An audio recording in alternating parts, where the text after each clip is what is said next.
Bismillahirrahmanirrahim. Assalamualaikum warahmatullahi wabarakatuh.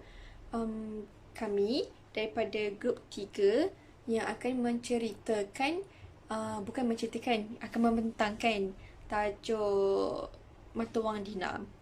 Jadi saya yang mengambil bahagian untuk membentangkan ataupun menceritakan tajuk kecil iaitu Sejarah Mata Wang Dina. Okey, apa itu Mata Wang Dina?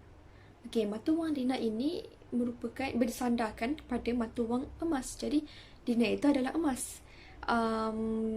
Ia merupakan mata wang yang terawal yang digunakan oleh orang Arab dan juga orang Madinah pada abad yang ke-6 dan juga ke-7 Masihi. Mengikut sejarah Islam, penggunaan mata wang Dina digunakan sejak zaman Nabi Rasulullah SAW sehinggalah pada zaman Uthmaniyah iaitu kerajaan Islam yang terakhir. Dan ketika itu, Dina telah digunakan dalam urusan perniagaan, dalam urusan membayar zakat dan juga menabung. Jadi, tibanya tahun 1973, mata wang Dina ini dimansuhkan dan juga digantikan dengan penggunaan mata wang fiat. Apa itu mata wang fiat? Okey, mata wang fiat ini bersandarkan pada mata wang kertas yang tiada nilai apa-apa, dan di mana ketika itu zaman Renaissance telah menakluk ataupun menguasai ekonomi dan juga ekonomi Islam. Bukan ekonomi je, politik pun dikuasai juga. Jadi ketika itu negara barat tu macam pegang dunia untuk jadi macam dia lah perintah apa-apa saja. Jadi ketika itu daripada mata wang Dina digantikan pada mata wang fiat, iaitu bersandarkan pada kertas saja, tiada nilai apa-apa. Tapi kalau mata wang Dina, dia sangat bernilai kerana dia ada, orang kata, nilai yang tertentu.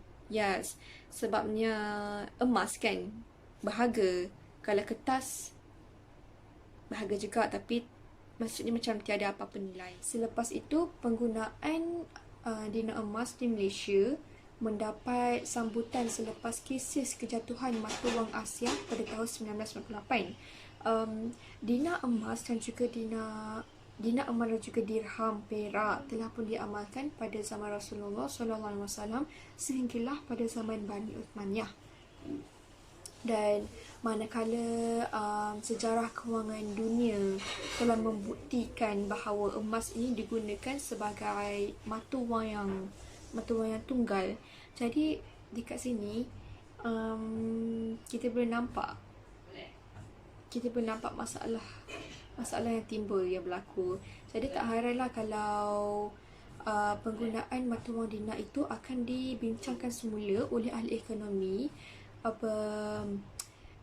kerana emas pada zaman dahulu digunakan sebagai penggunaan mata wang yang terunggul. Jadi itu sahaja dari saya. Saya akan serahkan kepada Muhammad Hafiz. Assalamualaikum warahmatullahi wabarakatuh. Terima kasih kepada Saudari Putri Nazirah kerana membentangkan sejarah mata wang dinar. Saya ingin terangkan pelaksanaan mata wang dinar di Malaysia. Penggunaan dinar emas sebagai mata wang di Malaysia telah dimulakan oleh Kerajaan Negeri Kelantan. Dinar emas dan dirham perak Kelantan telah dilancarkan pada 16 Ogos 2010 dan sebanyak 1,000 buah permis perniagaan telah bersetuju menerima pembayaran dalam bentuk dinar dan dirham. Penggunaan dinar emas sebagai mata wang telah dipraktikkan di Kelantan. Antara tempat yang menerima dinar dan dirham ialah Pasar Besar Siti Khadijah. Seterusnya ialah menggunakan dinar emas sebagai sistem pembayaran elektronik e-dinar dan web dinar. E-dinar ialah satu sistem pembayaran dan pertukaran elektronik menerusi internet. E-dinar beroperasi dalam e-dagang yang mana urusan jual beli online dilakukan dalam nilai emas dan perak. Istimewanya sistem e-dinar kerana ia disokong oleh 100% emas dan perak fizikal. Unit yang digunakan oleh e-dinar dan e-dirham, fizikal emas dan perak, yang menyokong unit-unit idinal dan ilham ini akan sentiasa sama nilai atau lebih daripada unit-unit idinal dan ilham dalam edaran. Manakala web dinar ialah satu sistem perdagangan online yang menggunakan nilai dinar emas dalam transaksi pembayaran. Matlamat utama pembangunan sistem ini adalah untuk mewujudkan satu sistem perdagangan secara online yang mengikut prinsip syariah dengan mempromosi penggunaan mata wang Islam iaitu dinar emas sebagai satu transaksi halal. Selain itu, web dinar ini sebagai satu alternatif pembayaran untuk menunaikan haji di Mekah. Akhir sekali ialah pelaburan dinar emas. Pelaburan yang berasaskan dinar emas di Malaysia dikendalikan oleh E-Kirat Sunahan Berhad dan Public Fund Gold International Sunahan Berhad. Saya akan menerangkan E-Kirat dahulu. E-Kirat Sunahan Berhad melantik ejen di seluruh dunia bagi mengendalikan pelaburan dinar emas. Pelanggan yang membuka akaun simpanan dinar emas berpeluang untuk menyertai pelaburan yang dinamakan Islamic Hybrid Instrument. Simpanan minimal yang diperlukan untuk menyertai pelaburan ini ialah 20 dinar bagi individu dan 100 dinar bagi syarikat dan korporasi. Pelabur ditawarkan dengan dua pilihan pelaburan yang menawarkan pulangan pelaburan yang menarik. Pelaburan dinar emas adalah berlandaskan prinsip mudharabah. Manakala Public Fund Gold International Sunahan Berhad pula merupakan sebuah syarikat yang membuat aktiviti menjual dan membeli emas untuk pelaburan dengan harga menarik dan kualiti 24K yang menawarkan siling emas dan congkong emas kepada pembeli. Menurut pandangan saya, simpanan dinar emas sebagai aset merupakan satu pelaburan yang baik berbanding dengan pelaburan biasa yang tidak berasaskan emas. Pelaburan dinar emas akan memberi jaminan nilai dan lebih selamat. Okey, itu sahaja dari saya. Saya ingin menyerahkan pembentangan ini kepada saudari Akmal Asna dan Anis Nashita. Assalamualaikum warahmatullahi wabarakatuh. Terlebih dahulu, terima kasih kepada saudara Muhammad Akis atas pembentangannya sebentar tadi. Saya Anis Nashita sebagai pembentang yang pertama bagi tajuk berkaitan pelaksanaan terhadap mata wang dinar. Baiklah, dengan bismillahirrahmanirrahim, saya akan memulakan pembentangan ini.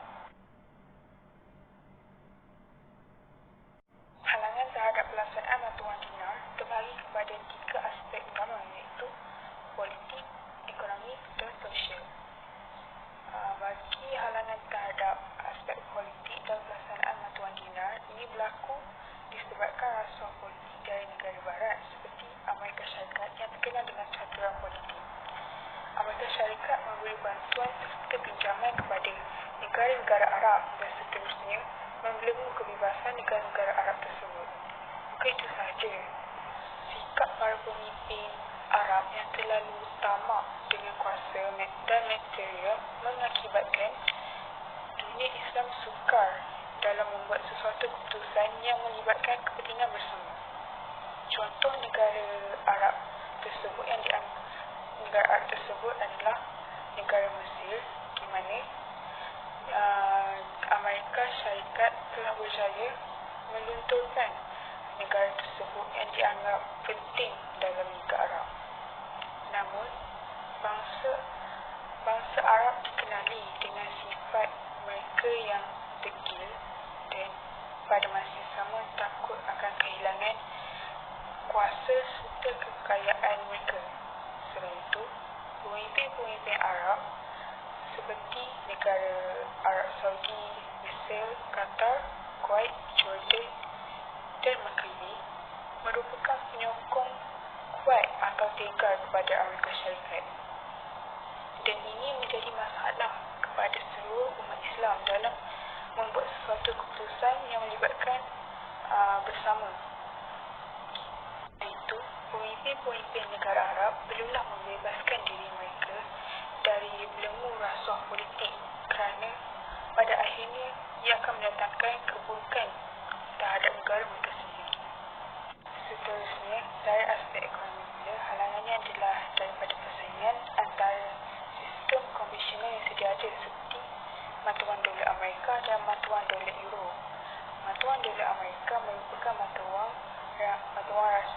rasmi bagi perdagangan antarabangsa, manakala mata wang dolar Euro pula merupakan mata wang rasmi bagi 12 buah negara Eropah iaitu Australia, Belgia, Finland, Perancis, Jerman, Yunani, Ireland, Itali, Luxembourg, Belanda, Portugal dan Sepanyol. Sekiranya mata wang dinar ini digunakan dalam perdagangan antarabangsa, ia secara langsung dapat mengurangkan kebergantungannya terhadap mata wang dolar Amerika. Justru, sekiranya pelaksanaan mata wang dinar ini diteruskan, ia dapat mewujudkan peluang-peluang pelaburan antara negara-negara Islam serta kerjasama antara ekonomi. Akhir sekali, halangan dari aspek sosial dalam pelaksanaan mata wang dinar ini adalah apabila kegagalan perpaduan oleh Persatuan Negara-Negara Islam dalam membuat persetujuan serta meyakinkan negara-negara luar bagi melaksanakan mata wang dinar ini. Kesatuan seluruh umat Islam pada masa kini yang diwujudkan telah gagal dalam membentuk perpaduan antara negara-negara Islam itu sendiri. Antaranya masih lagi terdapat 50 negara-negara Islam yang masih belum mampu untuk bersatu, dan pada masa yang sama negara-negara Arab yang masih lagi setia terhadap negara Amerika Syarikat. Sebagai contoh, negara Arab Saudi yang kaya dengan sumber alam semula jadi dan mempunyai dana yang banyak, namun malangnya dana itu digunakan untuk mengukuhkan mata wang dolar Amerika Syarikat. Oleh itu, mereka inilah yang menjadi kunci utama kepada masalah umat Islam dalam melaksanakan mata wang dinar ini pada masa kini. Sekian sahaja daripada saya. Kami serahkan kepada saudari Akmal Asna bagi melanjutkan pembentangan berkenaan tajuk ini. Assalamualaikum warahmatullahi wabarakatuh. Assalamualaikum warahmatullahi taala wabarakatuh. Nama saya Akmal Asna binti Kamara Zaman. Saya akan meneruskan pembentangan yang seterusnya dengan topik yang sama, iaitu halangan pelaksanaan mata wang dinar. Halangan pelaksanaan mata wang dinar dari segi perseptif infrastruktur fizikal yang pertama ialah ketidakcukupan emas untuk dijadikan mata wang. Hal ini kerana hanya negara-negara tertentu sahaja yang menjalankan aktiviti perlombongan emas. Contohnya, sebanyak 80% emas dunia dihasilkan daripada Amerika Syarikat, Afrika Selatan, Rusia, Australia, Brazil dan China. Kekangan infrastruktur fizikal yang seterusnya ialah ciri-ciri fizikal dinar emas itu sendiri. Yang pertama, kuantiti terhad. Simpanan logam emas dan perak adalah terhad dan menjadikan nilainya tinggi. Yang kedua, sukar dipecahkan kerana hanya terdapat pecahan dalam unit yang besar, iaitu 1/4 dinar, 1/2 dinar, 1 dinar, 2 dinar, 5 dinar dan 8 dinar sahaja. Yang ketiga, sukar dibawa. Sukar dibawa dalam kuantiti yang banyak kerana berat dan juga tidak selamat. Sekian daripada saya. Saya menyerahkan pembentangan ini kepada pembentang yang seterusnya. Terima kasih kepada saudari Akmal Asna sebentar tadi. Assalamualaikum warahmatullahi wabarakatuh. Nama saya Siti Hajar binti Barisham. Saya akan menerangkan mengenai kelebihan penggunaan mata wang dinar. Yang pertama, dinar mempunyai nilai yang benar dan tetap. Hal ini kerana mata wang emas dan perak sukar untuk dipalsukan kerana keistimewaan yang wujud pada kedua-dua logam tersebut, seperti warna dengan bunyi dan kekerasannya. Selain itu, emas juga dikatakan mempunyai kilat yang istimewa yang tidak boleh dihilangkan walaupun diuji dengan asid yang kuat. Selain itu, penggunaan mata wang emas juga akan menyatukan umat Islam di seluruh dunia kerana nilainya yang sama dan tetap. Sebagai contoh, 1 dinar di Kuala Lumpur akan sama nilainya dengan 1 dinar di Istanbul. Oleh itu, penggunaan mata wang emas tidak menyekat perdagangan di antara umat Islam di seluruh dunia. Seterusnya, penggunaan mata wang dinar dapat mencegah spekulasi mata wang, iaitu penangguhan risiko pertukaran yang disengajakan untuk mendapat keuntungan. Spekulator memperdagangkan mata wang seperti komoditi lain yang menyebabkan ketidakstabilan harga mata wang negara tersebut. Oleh itu, dinar dapat menyelesaikan masalah ini. kerana sistemnya yang tetap dapat mengukur kadar pertukaran dengan lebih stabil. Oleh itu, unsur ketidakstabilan harga dapat dihilangkan. Akhir sekali, dinar juga boleh dijadikan sebagai simpanan aset yang berharga yang boleh digunakan untuk pelbagai tujuan seperti mas kahwin, simpanan harta, pemberian hadiah, sedekah, harta cagaran di arah nu dan sebagainya. Sekian, terima kasih. Itu sahaja daripada kami, kumpulan 1 mengenai isu mata wang dinar.